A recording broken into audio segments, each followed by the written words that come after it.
Philippe Malidor, bonjour. Bonjour. Vous venez de publier un livre qui s'intitule 10 paroles pour tous. Il s'agit d'une méditation des 10 commandements. Aujourd'hui, ensemble, nous allons examiner le troisième. Juste pour mémoire, qu'est-ce qu'il dit le troisième ? Alors, qu'est-ce qu'il dit le troisième?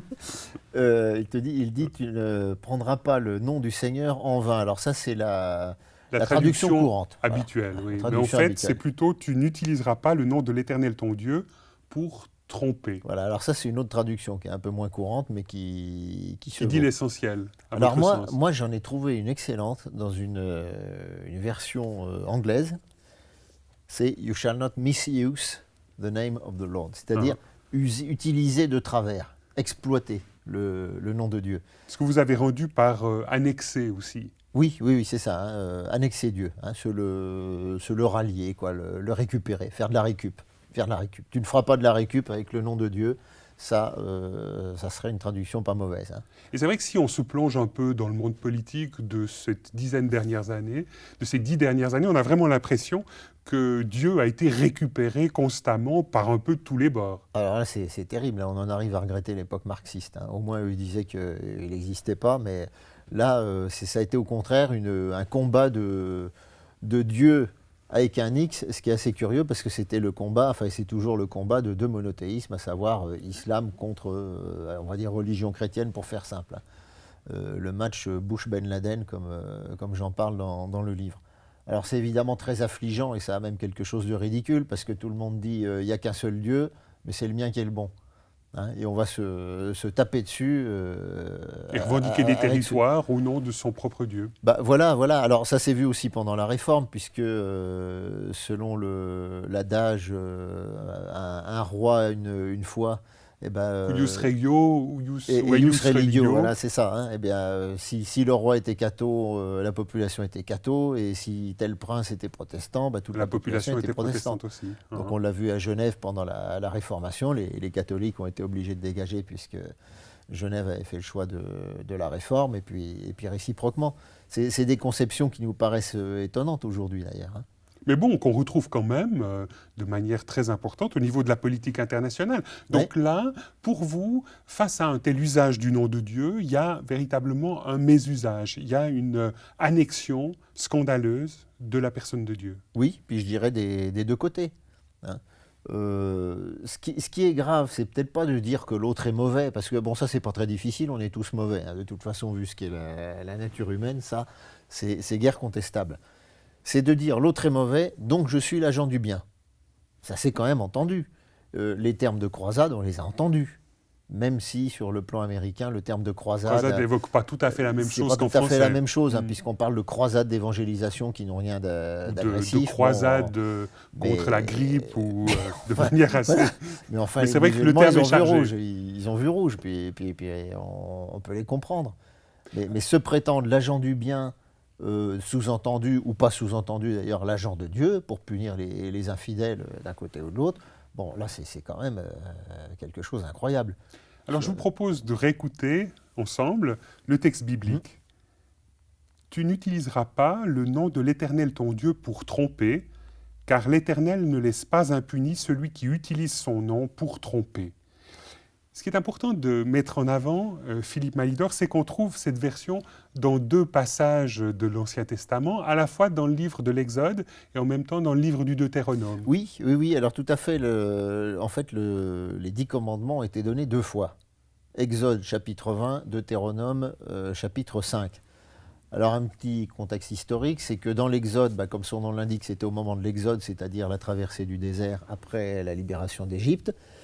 Et le Deutéronome, c'est le contraire, c'est à la fin de la traversée du désert, presque 40 ans plus tard, on rappelle la loi avant l'entrée en terre promise.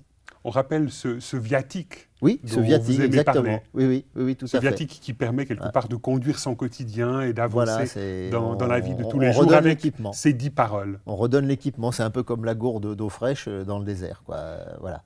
Alors le fait de ne pas utiliser le nom de l'Éternel pour tromper a été poussé chez les Israélites, chez les Juifs aussi, très très loin, puisque lorsqu'ils lisaient la Torah, lorsqu'ils lisaient la Bible, ils ne prononçaient jamais le nom de Dieu. Non, tout à fait, voilà. Alors la meilleure façon de ne pas utiliser le nom de Dieu en vain, c'est de ne même pas le prononcer.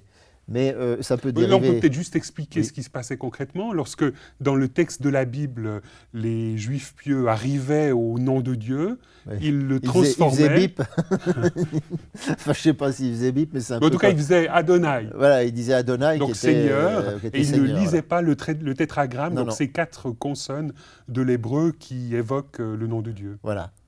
Mais je dirais que ça n'empêche pas grand-chose. C'est un petit peu ce que Jésus a fait remarquer aux pharisiens, parce que vous avez beau ne pas prononcer le nom de Dieu, vous pouvez quand même le récupérer à des fins guerrières, ainsi de suite. Et puis même Israël l'a fait, ça. Hein.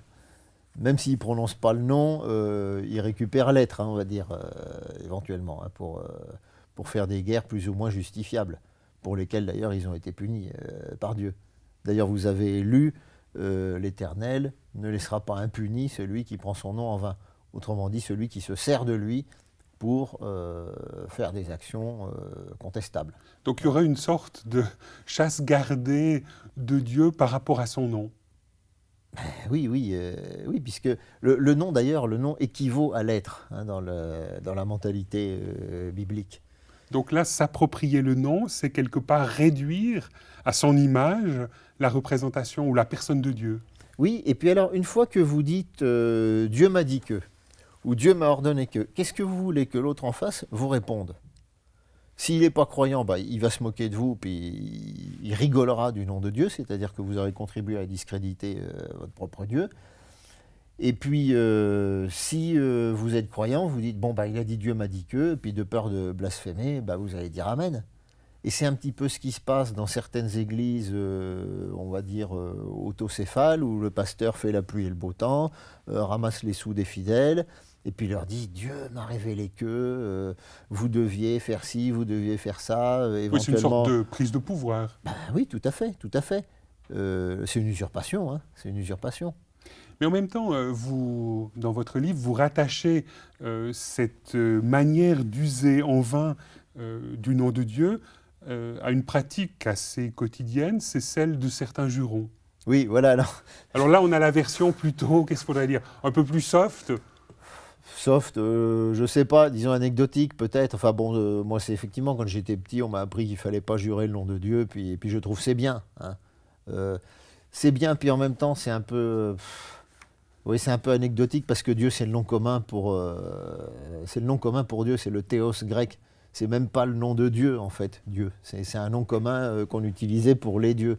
Enfin, c'est vrai que c'est un petit peu malvenu de jurer le nom de Dieu quand il y a un boulon qui ne veut pas se visser ou qu'il y a quelque chose qui nous Qu'on vient de déplaît. se taper sur un doigt avec un marteau. Voilà, par exemple. Hein. Alors, il y a du vocabulaire très riche en français pour se débrouiller avec autre chose.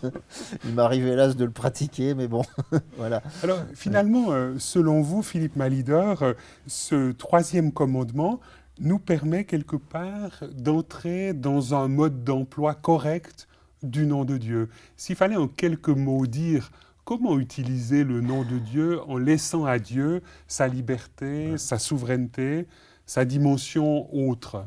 C'est intéressant ce que vous avez dit, le mode d'emploi correct du nom de Dieu.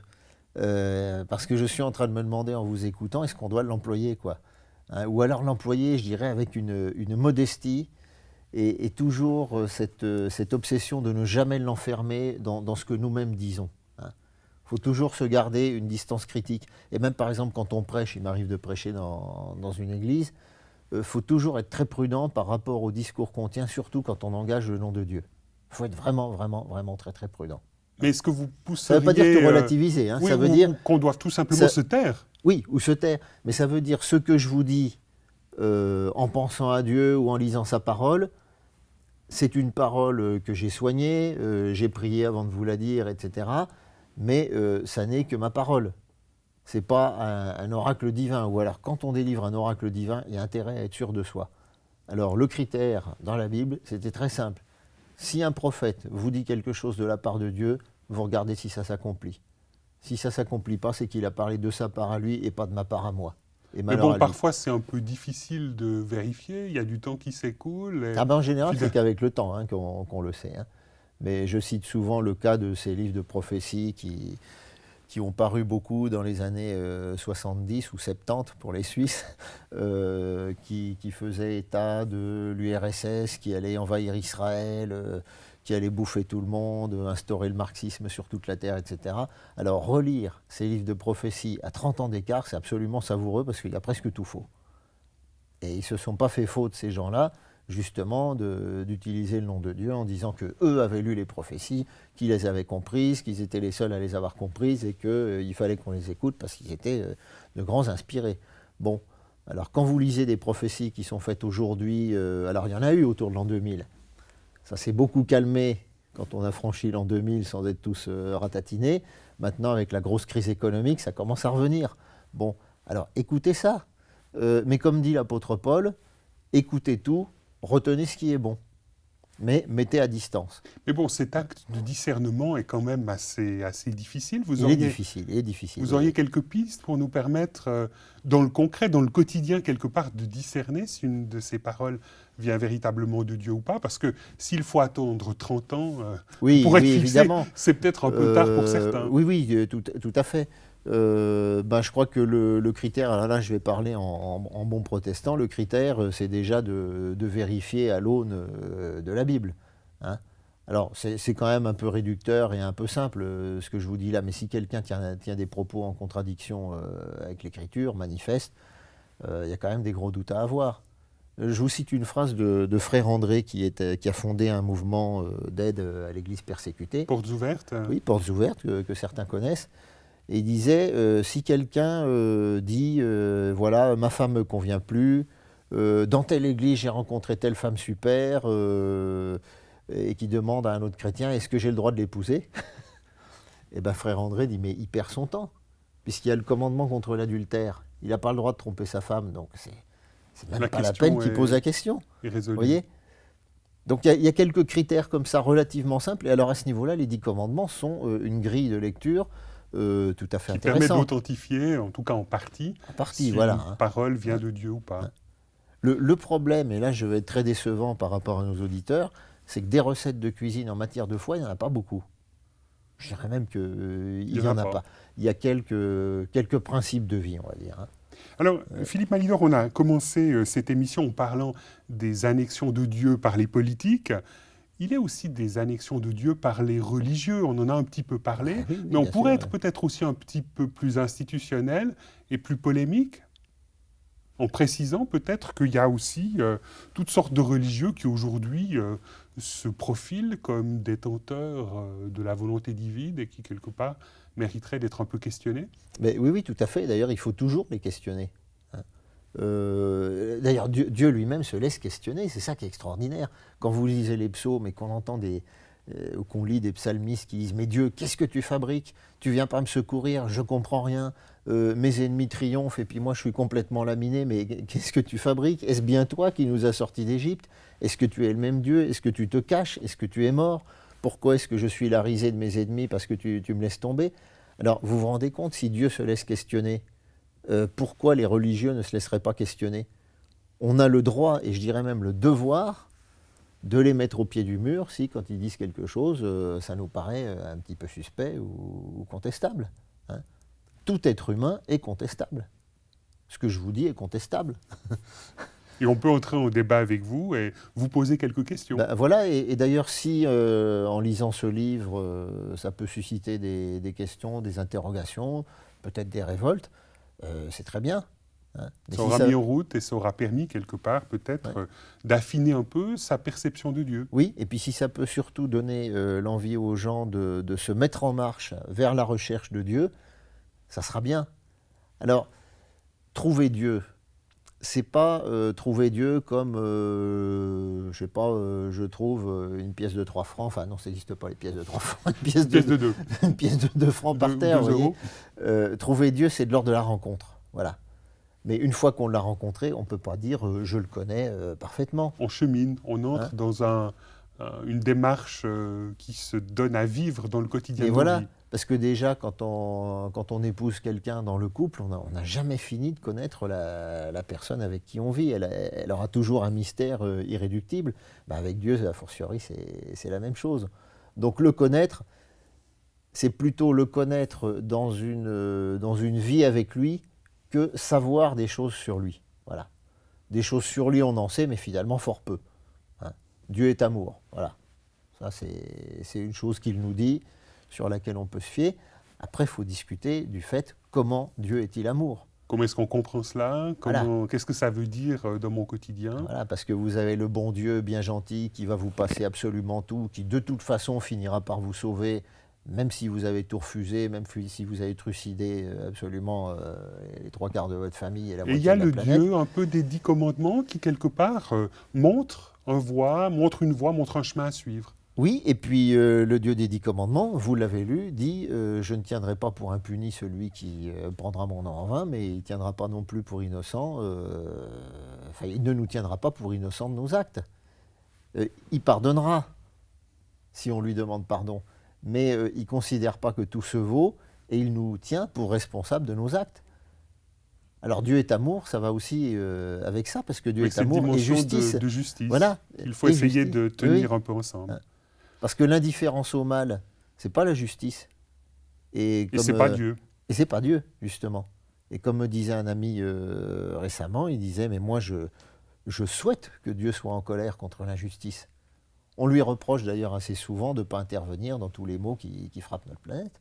Si Dieu est amour, il est aussi justice. Alors après, il faut discuter aussi des conditions de sa justice, etc. Alors ça évolue aussi dans l'Écriture. Mais vous voyez à quel lointain débat on peut être, à quelles lointaines explorations on peut être conduit pour essayer d'approcher ce Dieu qui est un être quand même qui nous dépasse infiniment, mais qui n'est pas inconnaissable. Philippe Maïdor, merci beaucoup de nous avoir éclairé sur ce 3e commandement qui dit « Tu n'utiliseras pas le nom de l'Éternel ton Dieu pour tromper ».